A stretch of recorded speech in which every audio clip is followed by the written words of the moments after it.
It's my real pleasure tonight to introduce Professor Kimberly Hutchings.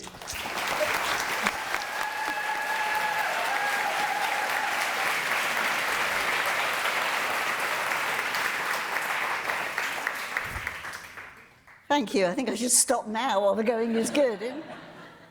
So what I'm going to talk about tonight is broadly around the themes of war and violence and the meaning of peace and pacifism, which are things I've been trying to think about on and off for many years, but which obviously feel of particularly acute significance within the context of some of the things that are going on in the world at the moment. Although I think it's always worth reminding ourselves that at any given point, things would have been going on in the world that were like this. Sometimes we're closer to them than others, and that actually is why sometimes things come to the surface in disciplinary conversations, and at other times they seem to rather disappear. Okay, so I'm going to start just by saying something very briefly, a kind of little anecdote about the end of last week.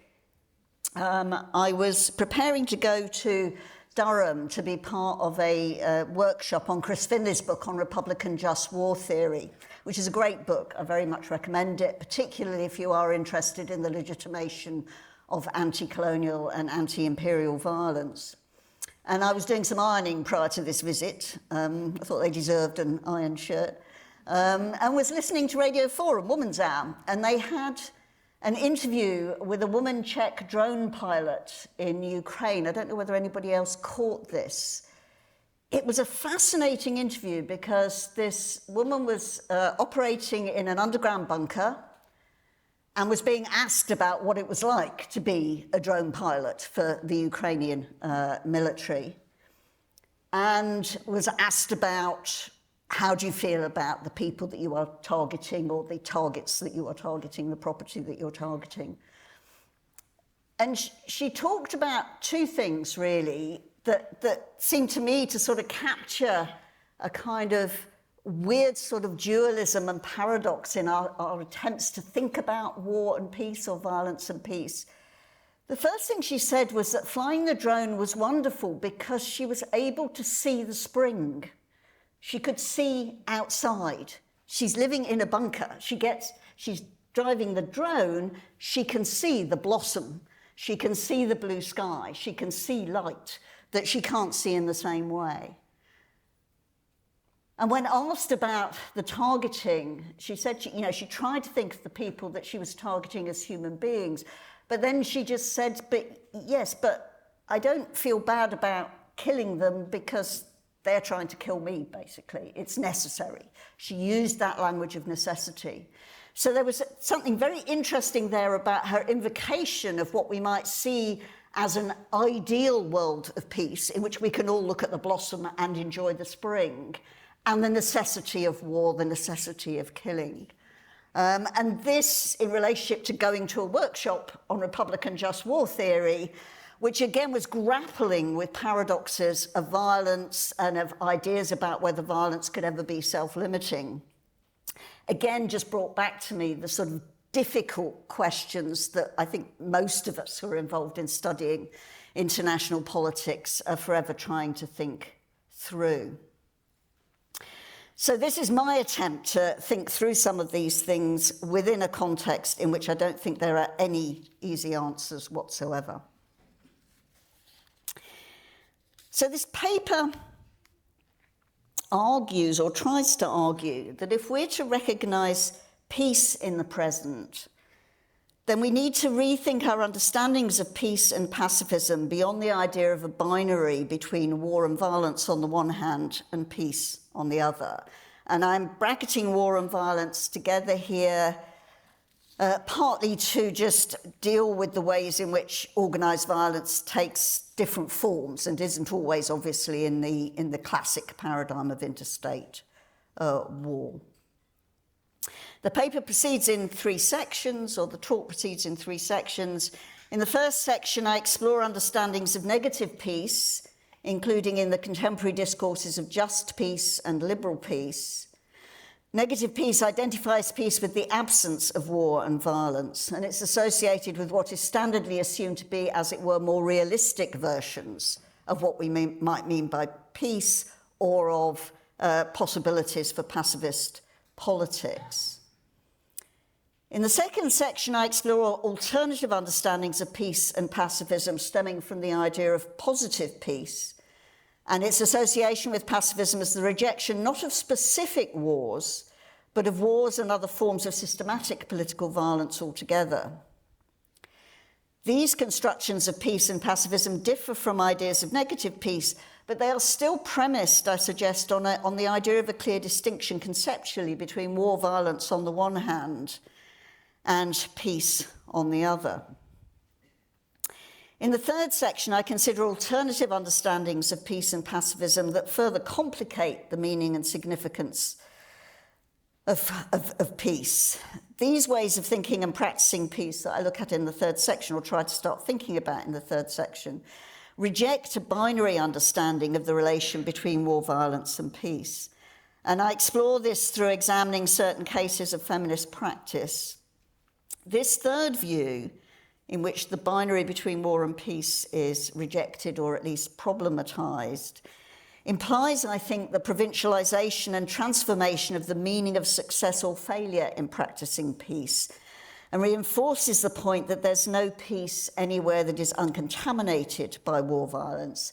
But at the same time, this doesn't mean that there is no peace, or that theorists and practitioners lack radical imagination in contemporary peace activism, which may be having my cake and eating it. I think, that is perhaps the key issue for me, whether I can have my cake and eat it in this question. So let's get on to the first section then, and understandings of negative peace. Now, I often go back to quotation from Proudhon because of the way he says it so sort of boldly. He says, "War is godly, which is to say primordial, essential to life, to the very production of man and society. It has its home in the depths of consciousness, and the idea encompasses the universality of human relationships." And then a few sentences later, "Peace itself, ultimately, in the absence of war, defies understanding. It has nothing true or positive about it. It is bereft of value and import. It is nothingness." Proudhon's rhetorical binary distinction between war and peace is stark. For Proudhon, this reflected the reality and necessity of class struggle in a world defined by different forms of war and oppressive violence. To embrace peace was to embrace injustice. In the above quotation, peace is defined as the literal negative of war, the absence of kinetic violence and struggle. And peace is associated with passivity and lack. In some sense, the quotation suggests that peace is outside of life. It has no life. It's an equivalent to death because it's war that encompasses the universality of human relationships. This binary difference, then, in being understood in terms of absence, confines agency to war and violence, as well as reinforcing a clear boundary between states of war and states of peace. It's an extreme version of a negative understanding of peace that embeds impossibility within it, since such a peace would be a state of suspended animation in which nothing could happen, in some sense an absolute failure or death. From the point of view of contemporary peace studies and peace activism, such an account of peace clearly has little appeal. Nevertheless, Proudhon's way of expressing the binary reflects some ongoing conceptual and normative assumptions about the distinction and relation or absence of relation between war, violence, and peace in both common sense understandings and scholarly literatures on peace. Contemporary just war theory and the idea of the liberal peace in the theory and practice of conflict resolution continue to understand peace as the absence of war, as static rather than dynamic, and as embodying failure.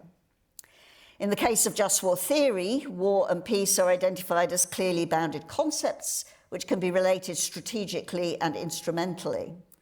Just war theory assumes that wars have beginnings and ends and can be used as a tool to get things done, whereas peace is what comes before or after war, or is something happening elsewhere. Spatially, theatres of war are clearly distinguishable from zones of peace. Temporally, wartime and peacetime are distinct and sequential across the lines of historical time. The very idea of just war is premised on an insistence that, in the final analysis, violent force is needed to achieve just outcomes. Peace breaks down and dissolves, but war is in some sense productive. We can limit and manage the use of violent force, but never displace it altogether. Peace, in contrast to war, cannot be trusted not to fail to deliver justice. Intimations of the characteristics of just peace are incorporated into the idea of just intention in the ad bellum criteria for just war as an intended outcome in which collective self-defense, vindication of the innocent, and punishment of aggressors are achieved. In the last 2 decades, more attention has been given to the idea of justice post-bellum, utilising the ethical principles of just war theory to identify the measures necessary to ensure a just peace. Perhaps unsurprisingly, the unravelling of the meaning of justice post-bellum has echoed many of the elements that make up the idea of liberal peace, which dominated peace and conflict studies in the decades immediately following the end of the Cold War, when the number of international peacekeeping and peacemaking processes multiplied across the world, and in Richmond's language, a transnational architecture of peace was consolidated. Within this context, peace was something that could be built and made through a variety of mechanisms. These included the use of armed peacekeepers to enforce and police the end of armed conflict, the involvement of external international actors in conflict resolution and peace agreements, transitional justice measures, such as punishing aggressors and offering reparations to victims, as well as institutionalising the rule of law, building governmental institutions in which competing parties are represented, and developing a liberal economic market. As peacekeeping, peacemaking, and peacebuilding became more ambitious, mechanisms extended to incorporate such measures as UN Resolution 1325 and the mainstreaming of women and gender into what was to be kept and what was to be built.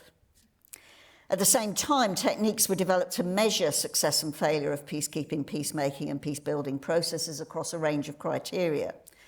The most important criterion always being the absence of direct violence. Other criteria, such as the establishment of liberal institutions, the success of transitional justice measures, respect for human rights, or the workings of market economics, fade into insignificance as long as there is no actual fighting on the street other than the coercive violence of peacekeepers and police needed to keep conflict under control. Conceptually, the nature of peace in the liberal peace is one in which conflict is disarmed and managed through the institutions of liberal democracy and market economics. It's an idea of peace not as a transcendence of war, but as a compromise and deferral, one in which at least people are no longer killing each other. It is in principle a technocratic top-down model of peace as containment. In practice, as has repeatedly been pointed out by peace and conflict studies scholars, the model of liberal peace is prone to a variety of failures, including in its reliance on external actors, its co-optation by corrupt elites, its lack of buy-in from grassroots and local movements, and its tendency to sustain the potential for its own breakdown by reinforcing conflicting interests and identities through, for example, quotas of representation of different groups in governing institutions. Now, models of postbellum justice and of the liberal peace identify themselves as realistic.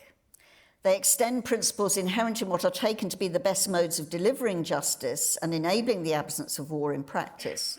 But the futures they embrace are very much reflections of existing arrangements in the present.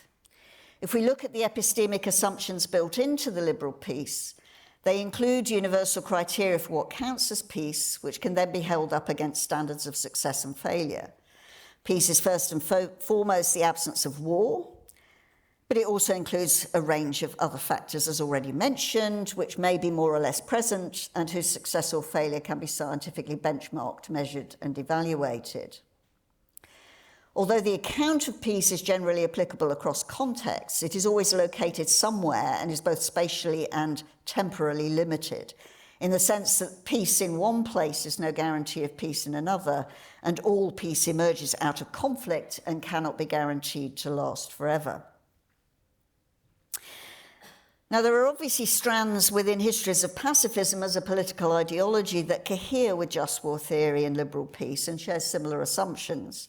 Hegel famously coined the term liberal pacifism to refer to movements in the 20th century that sought to replace war with non-violent mechanisms of conflict resolution, and which saw the spread of liberal political and economic arrangements as ensuring the spread of peace, an argument later revised in the latter part of the 20th century famously in liberal democratic peace theory.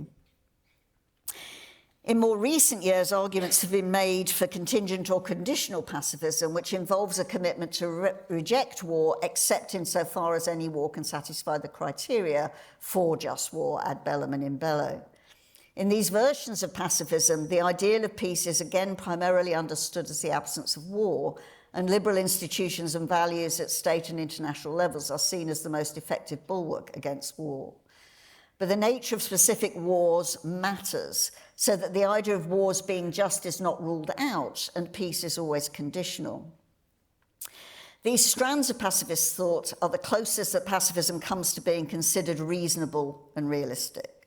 They incorporate the recognition that peace, in some sense, has embedded within it partial or absolute failure. It's always confined to particular spaces and never guaranteed to last. Within traditions of feminist pacifism, which are probably the ones with which I'm most familiar, there are two historical moments in particular when feminist peace practices can be seen to exemplify this kind of realistic pacifism. At the beginning of the 20th century, many women involved in struggles for the suffrage were also involved in movements for disarmament and the displacement of war by legal mechanisms for conflict resolution. This was a significant part of the agenda of what eventually became the Women's International League for Peace and Freedom, initiated in The Hague in 1915. At the end of the 20th century, the same organisation, the Women's International League for Peace and Freedom, was again an important mediating player in the transnationally organised campaign following the UN Women's Conference in Beijing in 1995 to mainstream women and gender into international processes of conflict resolution, liberal peacekeeping, peacemaking and peace building, which became the UN Resolution 1325. However, if we look at both the earlier and the recent history of the Women's International League for Peace and Freedom in relation to just or liberal peace, it's always a contested one. In the context of the First World War, the Versailles Treaty and the setting up of the League of Nations, the liberal pacifism amongst some feminist activists was also always countered by a range of more radical positions on both feminism and peace. These strands of feminist pacifism did not deny the significance of stopping the direct violence of war, but they extended their attention both to the causes of war violence more generally and to other kinds and dimensions of violence within what might appear as peace. These included very different strands of thinking: maternalist, anti-colonial, anti-capitalist feminist pacifism, some of them combining all of the above. The reception of UN Resolution 1325, a major victory for feminist and women's voices in the field of international security, has also been the subject of feminist critique since its inception, both because of the ways, like the liberal peace in general, in which it's often failed on its own terms, and because of the ways in which it seems to have become as much about the mainstreaming of women and gender into practices of war and violence as into peace. For example, a focus on increasing the number of women in the militaries is somehow counted as a contribution to feminist peace. Feminist pacifism, as with most strands of pacifism, I would suggest, mostly pushes against the constraints of a negative conception of peace, seeing it as always contaminated by failure right from the beginning. So that brings me to the second type of thinking about peace, the more positive understanding of peace that I want to reflect on. Proudhon's characterization of peace as emptiness is grounded in his diagnosis of the centrality of violence to human relations in 19th century capitalist and imperialist societies, in which the only constructive alternative is to fight. He prefigures the dissatisfaction of many pacifists with an ideal of peace as the absence of war. In this section, we turn our attention to more positive conceptions of peace and more radical kinds of pacifism, which seek to transcend war as a condition rather than to simply prevent or contain specific outbreaks of kinetic violence. The concept positive peace, as opposed to negative, was obviously coined by Galtung to capture an idea of peace as a world in which people would be able to relate to each other as equals and which would address the conditions of structural injustice and ideological enmity that breed war and violence, as opposed to simply putting a stop to particular episodes of killing and injuring. Now, that expression, positive peace, has fallen to some extent out of fashion in peace studies and conflict resolution literatures. There's an article by Christian Gleditsch and other scholars from 2014 that actually traced the use of the term across important peace and conflict studies journals over time and the ways in which positive peace had kind of fallen out. Nevertheless, I would say that many of the criticisms levelled at the liberal peace agenda in the post-Cold War period reflect dissatisfaction with the limitations of a negative account of peace and reflect some of the concerns that Galtung had. Similarly, contemporary debates on the nature of justice after war or post-bellum, or what a just peace means, point to the inadequacy of conflict resolution and transitional justice processes that fail to address not just the wrongs and harms done by and to perpetrators and victims, but also the quality of relations between previously warring parties. In literatures on transitional justice, the idea of peace as reconciliation implies the need for peace to be qualitatively transformative of relations between previously conflicting parties. It's not enough to stop the fighting or even to build political stability and economic prosperity. Peace must in some sense inhabit intersubjective relations, supersede entrenched conflicts, and move away from a politics of injury. It must be reparative and restorative in character.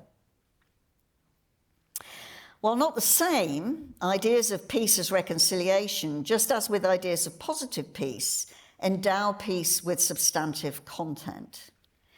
This more ambitious thinking, perhaps over-ambitious some would say, thinking about peace as a fundamental transformation, inspires those traditions of pacifist thinking and activism commonly labelled idealistic as opposed to realistic.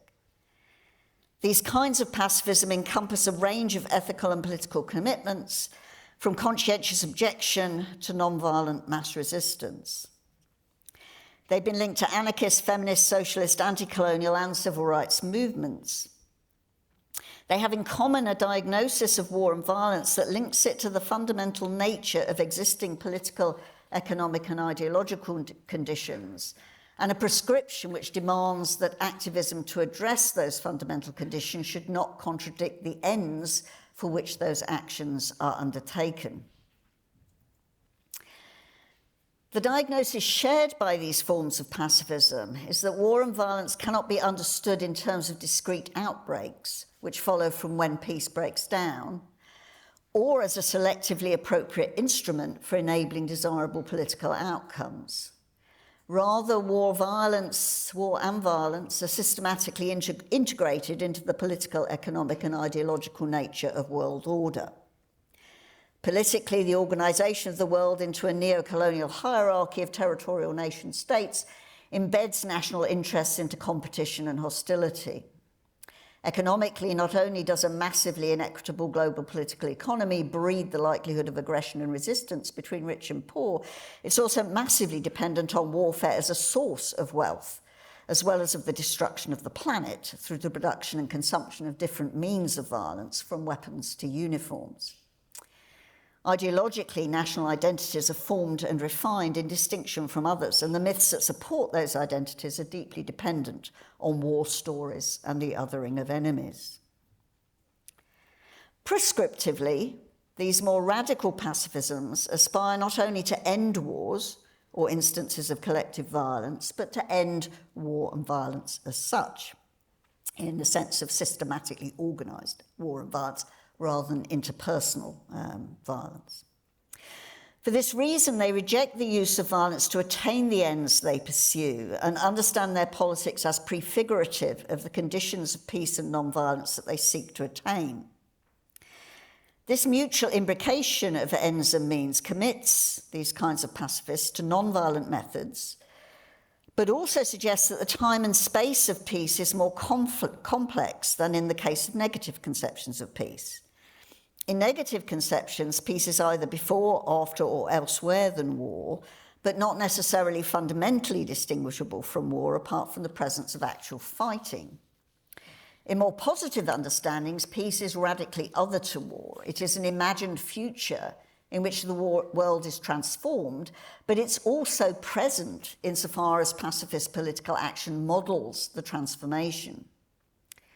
The smell of failure that accompanies the idea of peace as lack, the negative conception of peace, is replaced by a different kind of vulnerability, a vulnerability to different sorts of failure in this kind of pacifist political action, as I think we can see by looking again at examples of pacifist activism, particularly forms that are informed by feminist positions. I've argued elsewhere that feminist pacifism is distinguished by the thoroughness of its diagnosis of war as a condition.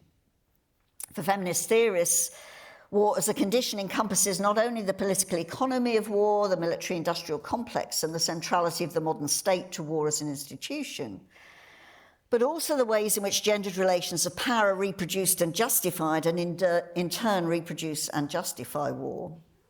This operates not simply in relation to discrete wars. Our conceptualization of war relies on gendered reference points, from the meaning of war itself to ideas and ideologies of state and nation, to notions of chivalry or civilian. The gendered nature and effects of war permeate peacetime, in inverted commas, everyday experiences of citizenship, labour, leisure, and family life, and continue to constitute and police gender boundaries, whether political communities are engaged in episodes of collective violence or not. On the prescriptive side, one of the feminist arguments for mainstreaming women and gender into peace processes in UN Resolution 1325 was that women, in particular mothers, have a special relationship to peace and non-violence. This argument was articulated most clearly, I would say, by Sarah Ruddick's claim for an intrinsic connection between maternal thinking and peace politics from her book in the late 1980s. The idea here is that certain qualities or virtues of care, responsibility, respect, recognition are internal to good mothering or caring and need to be developed as the basis for building a more positively peaceful world. Versions of this argument have figured in more specific anti-war movements, such as the women's movement to end the war in Liberia in the early 2000s, or in feminist anti-nuclear politics. In these contexts, we find the invocation of a double spatiotemporality, one in which a future peace would incorporate the deconstruction of masculinism in political, economic, and ideological relations, and the creation of a feminized feminist alternative, and one in which women or feminists model peace now and are therefore sources of authority on peace. The space of the women's blocking the exit of men negotiating peace for Liberia, or of the women's peace camp organised along feminist lines as at Greenham Common, is seen to both secure peace but also in some sense to instantiate peace. It is peace. The first, strategic spatiotemporality, sees non-violent activism in the present as a means to the end of a future positive peace. The second, exemplary spatiotemporality, is itself an instantiation of peace within the present. The strategic and exemplary dimensions of positive forms of pacifism opens them up to different kinds of failure than those of negative peace. Negative conceptions of peace and practices of pacifism, by definition, incorporate the failure of peace as an absence of productive force. With more idealistic forms of pacifism, including radical feminist pacifisms, failure stems from the claim to an absolute distinction between the positive characteristics of war and violence on the one hand and those of peace in the other. War is one kind of world and peace is qualitatively different. When seen in this way, the criteria for achieving peace become much more demanding than in the case of negative peace, and set idealistic pacifisms up to fail doubly, because they are judged doubly, both in terms of their strategic success in transforming the world and in their success in exemplifying peace now. Now, this isn't to suggest that successes have not come strategically, or that there aren't important things that are exemplified here, but this is a very, very high standard, a high bar to pass. And I would suggest that no peace movement has wholly succeeded in establishing a community that fulfills the conditions of positive peace as a situation in which not just the outbreak of violence, but the presuppositions of violent conflict in terms of divisions and inequalities have been overcome. No pacifist movement has succeeded in transcending war and violence in its own non-violent practices of peace either, I would suggest. We can see this in Gandhi's perpetual struggle with the line between violent and non-violent political action, and his figuring of non-violent action in terms of the gendered politics of war. We see it in a different way in the feminist pacifist politics of places like Greenham Common, which aim to instantiate democratic and inclusive values, but were nevertheless experienced as exclusive by non-white feminists, as well as being argued to be complicit with various forms of structural violence. This isn't to denigrate the achievements of either Gandhian or feminist non-violence, but to suggest that just as there is a problem with the understanding of peace as the negative other of war, so there is a problem with an understanding of peace as the positive other of war. Critics of idealistic feminist pacifisms argue that they are epistemically hubristic, claiming to know the right answers in terms of what is ethically and politically right or wrong.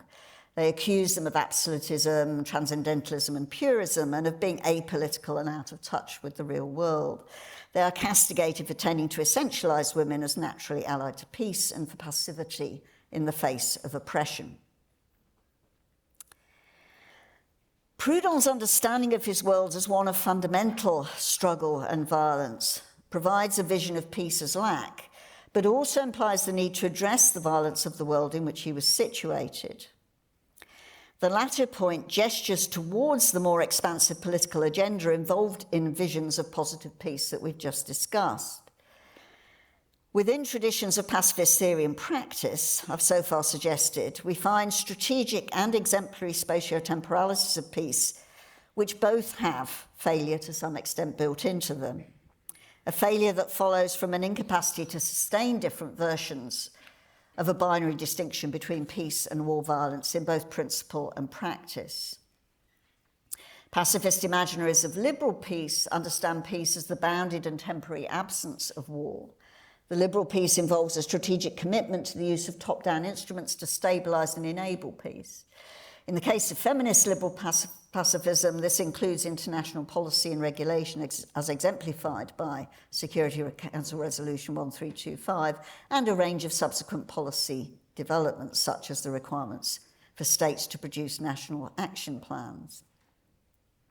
Pacifist imaginaries of positive peace look towards a peace that is much wider and deeper, neither bounded nor temporary, and going well beyond the absence of direct war violence and the top-down logic of peace building. Positive versions of feminist pacifism seek to transform the world through non-violent action, but also to model positive peace in their activist practice. They share the strategic future orientation of more limited pacifisms, insofar as they see non-violent resistance as the route towards transformative peace. But they also introduce the idea of prefigurative politics, in which peace activism exemplifies the future. In both cases, I want to suggest there is failure built in, because it can, neither strategically nor in exemplary terms, can these more positive pacifisms avoid contamination by war and violence in principle and in practice. The liberal peace doesn't address the constitutive conditions of war, and is always under external or internal threat. Positive peace finds it difficult to live up to the standards it sets itself, either in terms of what peace activism achieves or in what it is and does. So we seem, therefore, to be in this kind of impasse in which I'm basically saying there are real problems with both the more liberal understandings of peace and pacifism and the more radical understandings of peace and pacifism. I want to move now into thinking about what happens when we trouble much more the distinction between peace on the one hand and war and violence on the other, two ideas about practices of peace and pacifism. Theories and practices of peace, pacifism and non-violence have increasingly challenged the clear distinction between war and violence on the one hand and peace on the other.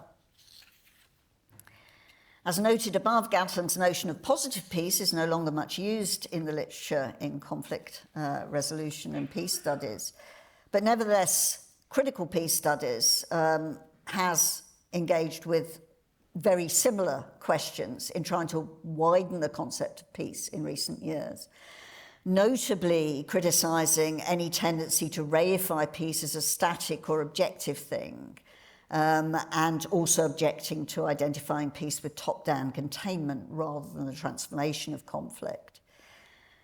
A significant voice in the critique of negative and positive understandings of peace have been decolonial arguments, which point to Eurocentrism in the academic conceptualization of study of peace, and to the neo-colonial nature of the international peace architecture. Such arguments challenge the universalism of predominant accounts of peace. They point to the neglect of resources for peace that are imminent in many of the societies in the global south in which peacemaking mechanisms are most often imposed, but also to the structural violences of massive global inequality, civilizational and racial hierarchy, which peace-building processes often reinforce. These arguments suggest that peace should be understood contextually rather than universally, and from a bottom-up rather than a top-down point of view. Critical peace scholars argue that peace in zones of conflict, in the aftermath of kinetic phases of conflict, in the context of slow and structural violence, needs to be thought of as the building of non-violent relationships through a variety of everyday and private, as well as political action, speech and silence, including through a range of processes of commemoration and artistic practice. Non-violence on this account is not understood in strategic or exemplary terms, but as a quality of human interaction. In this way of thinking, peace is immanent to conflict rather than transcending of it. This shifts the imaginary of peace from rationalist promises in which we can establish a clear model of and criteria for peace to an artisanal mode in which peace feels its way, works with the material to hand, and doesn't necessarily know where it is going in advance. We see this, I think, to some extent in McGinty's account of everyday peace and his arguments about how that can operate within zones of conflict. The above kinds of arguments are disruptive of understandings of peace as a negative state which is interrupted by war and violence, but also peace as a positive prefigurative exemplary politics or as a transcendent future end state. Within the latter understandings of peace, peace is always other to war, and peace politics makes sense as focused on the prevention and resolution of conflict for negative peace and on the creation of spaces for peace in the present or the transcendence of war in the future for positive peace. However, if peace is immanent to, as opposed to transcendent of war, and war and violence are everywhere, then how is the space or time of peace to be recognised, nurtured and sustained, or indeed fought for? Both strategic and exemplary pacifist imaginaries rest on assumptions about the meaning of peace and how it can be attained. What can pacifism actually mean if we detach it from a clear-cut binary between war and violence on the one hand and peace on the other, and the strategic or prefigurative practices which presume that binary? I suggest that there's another way, which is not, I think, necessarily radically other, but perhaps shifts things slightly, of thinking about the spatiotemporality of peace, which rather than understanding peace as a condition that conforms to a set of negative or positive pre-existing criteria, understands peace and peace practices as generating and regenerating sometimes novel, sometimes familiar possibilities for what peace may mean within specific contexts. This is what I would call a generative conception of peace, which sees peace as the active changing of political relationships in the world, as opposed to being either an instrument or a prefiguration of change. Pacifism as generative politics, I would suggest, provincialises pacifist imaginations in particular presence, but continues to tie pacifism to an ideal of transformative change. As we've seen, feminist pacifist activism has been oriented by negative and positive conceptions of peace, tending to embrace the latter as a more adequate understanding of what peace means. So most of work of feminist pacifism has been around more positive ideas of peace.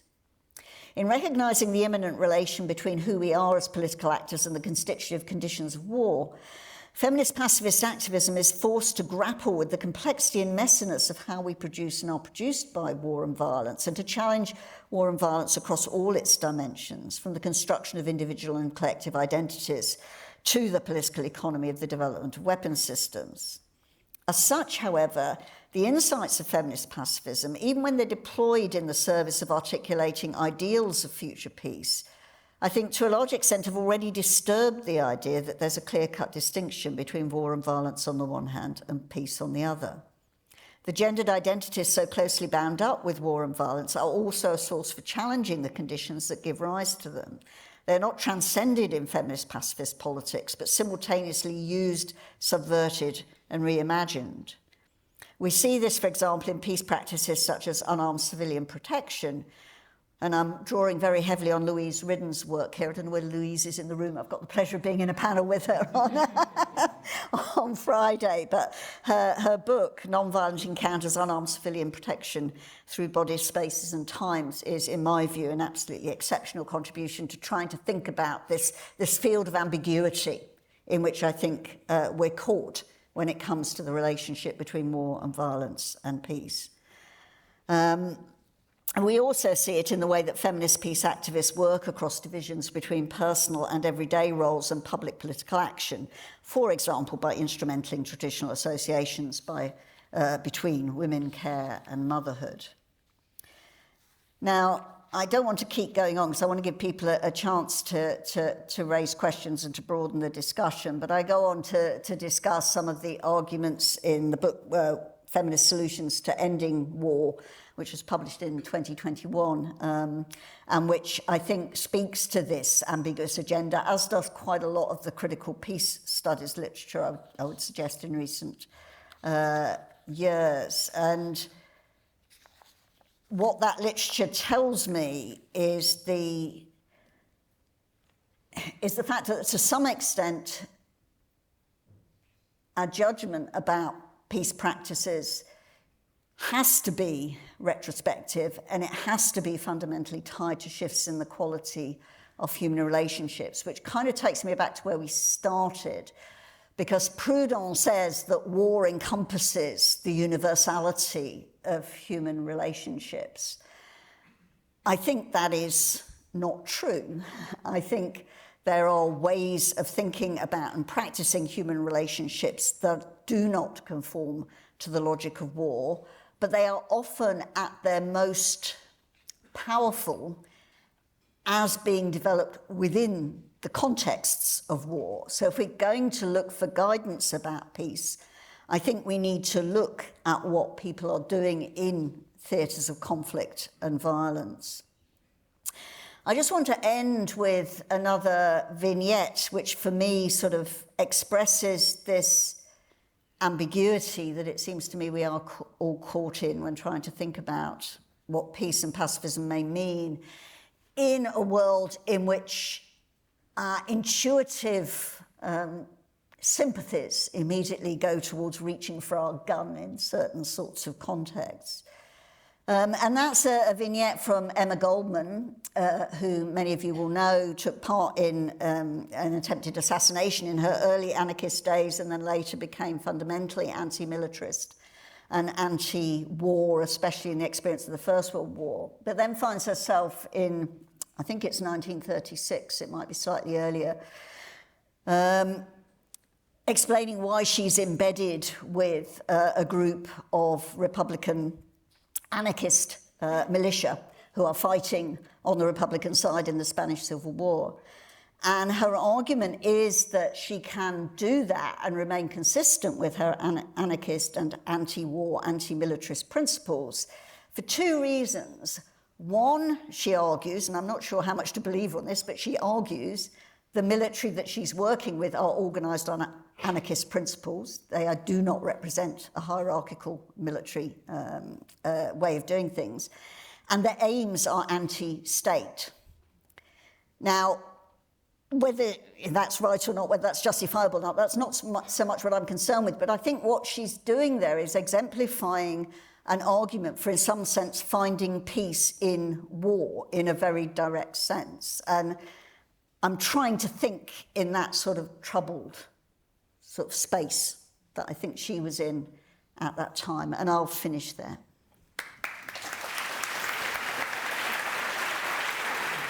Brilliant, and thank you for such a thoughtful and thought-provoking talk. We'll take questions. If we could first go to this lady on the front row, please. Thank you so much, Danny Reeder, University of Manchester. When we think about war and peace, these are inherently interstate processes. But what about the locale and what we mean by war or peace? I mean, in World War II, there was some relative peace for a lot of women because their men had gone away and they could be alone and they could have dignity and they could work. So if you could just speak to that a little bit, I'd appreciate it. I suppose there's maybe two questions there. One might be about when I talk about, the reason I bracket war and violence is that I'm trying to think about organised violence of all kinds. So that could include intrastate as well as interstate type violence. And you're absolutely right that the way that the war is lived depends a great deal on all kinds of issues, gender, class, a whole range of other stuff. I mean, we saw things like, the capacity to evade conscription if you were middle class in the Vietnam War in the US in the 60s and 70s. So clearly, the way it's lived and what it means will be different for different populations. But I don't think that means that somehow some people are outside of war or at peace in any straightforward way. And in a way that speaks, I think, to the ambiguity that I'm trying to get at, which is that we need to think about peace in war or peace in violence rather than trying to think about peace as some radically different space or time that we can get to. Thea Tutberidze, War Studies Department, PhD candidate, King's College London. In your work, you show ethical judgment about violence rest on particular temporal assumptions. But today, we, in the liberal world, face real threats from authoritarian, totalitarian regimes, such as Russia, China, and many others. In this context, how can we, scholars, critically examine the politics of urgency while still recognizing the needs of democratic societies to protect themselves?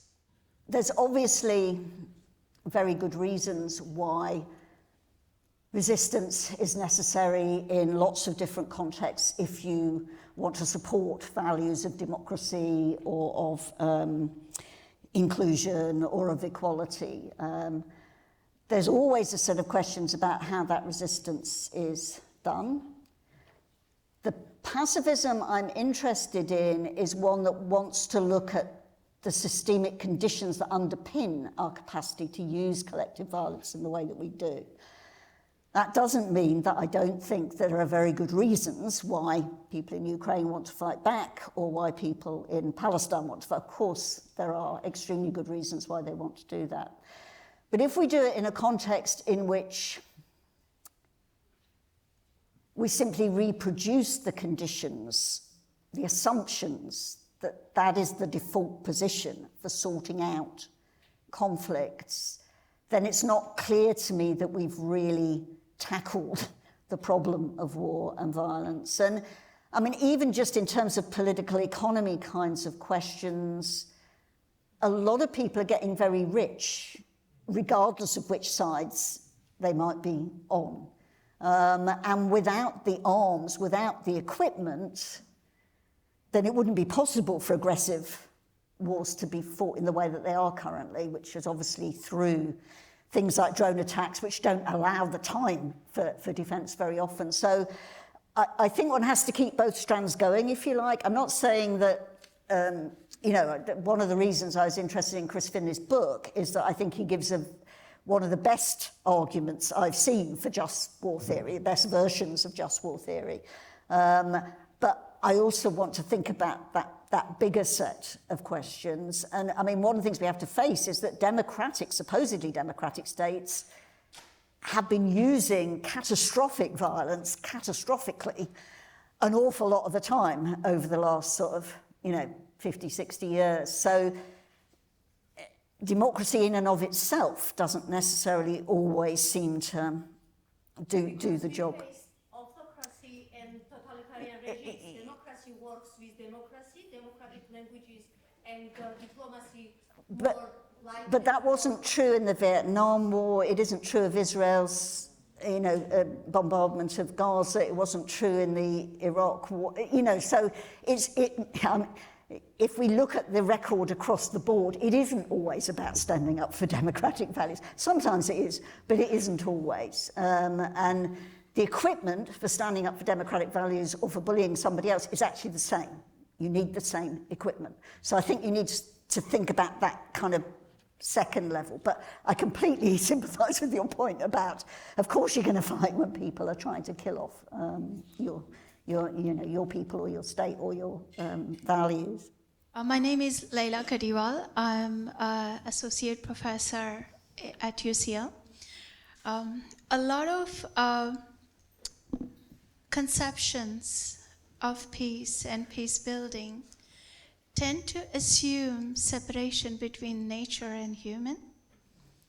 How do we advance conception of transformative peace, which treats nature, human inseparability as very important to peace? I think that's really, really important. And within the sort of realm of just war theory, there's the beginnings of attempts to try to take into account ecological damage, planetary damage, and so on that war takes with it.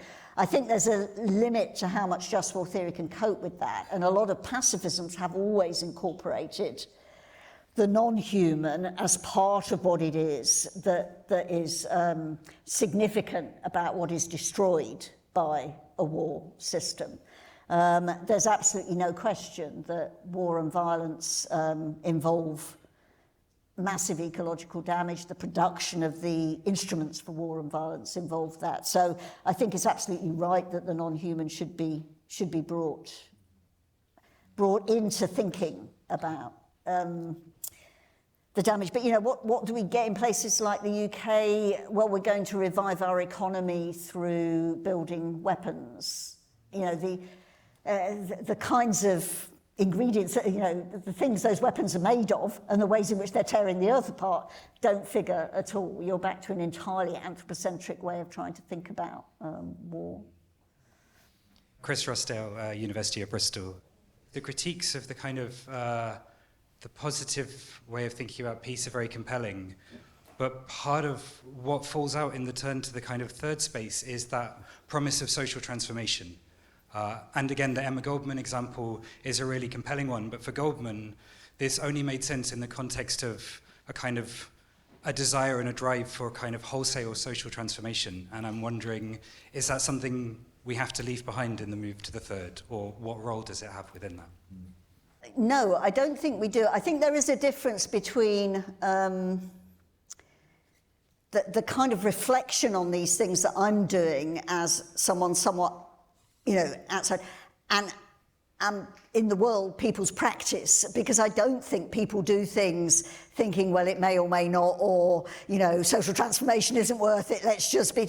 But I think the move for social transformation, the inspirations of radical hope that go with that, make sense actually always within a context, even if they are expressed as a universal.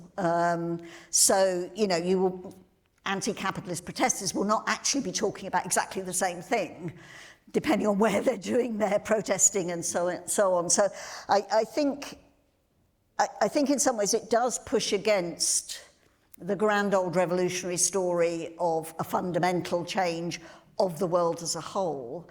I think it's trying to think in a more provincialized way about different worlds and what transformation may mean within them, and how actually very different things, some of which may actually look much closer to violence in other worlds, may actually be about that sort of transformative agenda within other places. Sorry, that's not very clear, but if you sort of see where I'm pushing with this.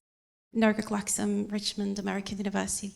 It strikes me that one of the key problems with this debate between those levels, because those are debates, right? People keep trying to kind of move towards the other levels and then go back. And I keep asking why, like why everyone keeps going back to, no, we have to have this. And I have many answers in my head, but one of them have to do with agency and hope.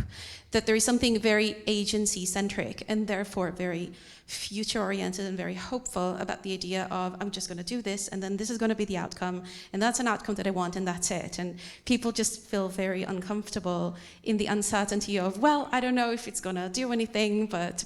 So I wonder what your thoughts are on that conundrum of just focus on agency and how we latch onto arguments that give us an inflated sense of agency, even though we don't have really good evidence to support that. And how can then we reconstruct an argument of hope that is not this kind of deferred liberal hope, but this kind of more praxis hope that you talked about? Thank you. People want to be able to affect the world, they want to be able to change it. And one of the ways that you do that is through having this sort of clear-cut sense of this is the end goal that I'm working for. I mean, there's an interesting interchange at some point between Jane Addams and a reporter or something about pacifism back in the First World War, when people were saying, there's all sorts of problems with your pacifist arguments and so on, why are you making them now, blah, blah, blah. And she just says, well, look, nobody's arguing for pacifism. I just feel I have to make the best argument I can for it because that voice needs to be heard, even though she was very aware that there were all kinds of issues with the arguments that she was making. And I think that sort of reflects how we feel as activists, as opposed to how we may feel as scholars trying to reflect on activism. Hello, I'm Joanna from Edinburgh. Hello. I wonder if there are any merits to actually move away from seeing peace as an end goal and actually seeing peace more like a process in order to make this, make it more inclusive. And I'm drawing this from the best definition of peace, which came from a child from a workshop that I did with marginalized young people. And this child, when I asked them, what do you mean, how do you envision peace and so on? Some say playing with my sister or eating my favorite snack, no fighting with, on the playground. But my favorite was peace is making people happy. I'm not so sure how many of you actually envision or actually reflect and was oh, this is a cool definition of peace and probably my favorite. Although for many it may be unattainable, but there it is. Children think it's possible, so why can't we? I love the children's example, but I think that is what I'm getting at. I think because that's where the quality of relations come in. So where Proudhon could only think of relationships as in some sense ones of struggle, it's trying to think about relationships as ones of solidarity, ones of inclusion and capacities to engage with each other. And of course that is the advantage, whatever one may think of non-violence tactics and how well or how badly they work, if you do use non-violence, you're still in a position to talk to whoever you've been using those tactics against, whereas if you've killed them, you can't. So it's something about keeping things open as well, I think. But yeah, very much speaks to the idea of peace as process rather than end state. I was thinking throughout about what you said at the beginning about having your cake and eating it. And I wonder, how to think about that question. And I wonder if the relationship between your position and just war theory and whether there is a clear distinction between them or whether they're compatible, whether that the question of that bears some relation to the question of whether you are having your cake and eating it. And related to that, I wonder if what you're saying is compatible with some version of just war theory. For example, so if what you want to do is have a pacifism that doesn't make such a clear distinction between war and peace, I wonder if there are some versions of just war theory that might be able to make the same sort of move. And further, I wonder if your Emma Goldman example is a version of that, because it seems like she was making exactly kind of, she was kind of setting up the criteria for what it would mean to fight justly. Can I have my cake and eat it? I think possibly not. One of the reasons I really like Chris Finley's book is that it's a version of just war theory which takes as its paradigm case not that of the individual self-defense of an innocent against murder, which is what a lot of liberal just war theory does, but takes the case of enslavement as its paradigm and tries to incorporate structural violence as part of the story of just war theory in a way that most just war theory doesn't. He then, so in a sense, he makes things like slave revolts the paradigm cases of just wars, as opposed to defense against aggression, which is the paradigm case of a just war. And I feel I'm much closer to that way of thinking. The problem I find is that when just war theory tries to lay out criteria in this sense, then the reason that war and violence are seen as effective, as making things happen, the sort of imaginary that that's all tied up with, is fed by the idea of righteous violence. And any form of just war theory is effectively an argument that some violence is righteous, and for that reason we need the means of violence, and for that reason war has to be understood as something that happens that we fight. So if you want to attack war on a more systemic level, I think it's quite difficult to do it through the just war theory mode. But I entirely agree that my thinking is definitely overlapping with aspects of just war theory there. I want to sort of run and hide when I hear the words criteria mentioned, because I just think that they are a trap. So I'm not coming neutral to this question, of course, of war. As you probably know, my family and my loved ones are in Ukraine, and I've been thinking about how I could translate these ideas to them. And honestly, like the ideas that we have in academia are often far too detached from their own lived realities. So I wonder, now that they are sitting in, bomb shelters or are in the front line, having never imagined ever fighting a war, and yet that's happening to them, what would be the message that you would like to convey to them in simpler, more everyday terms?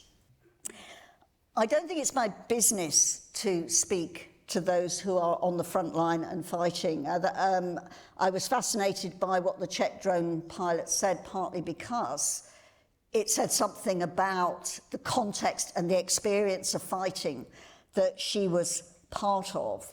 And part of the argument I'm trying to make is that these judgments are necessarily contextual rather than general. So the idea, we know that Ukrainian feminists have very powerfully argued that they need to be part of the armed resistance.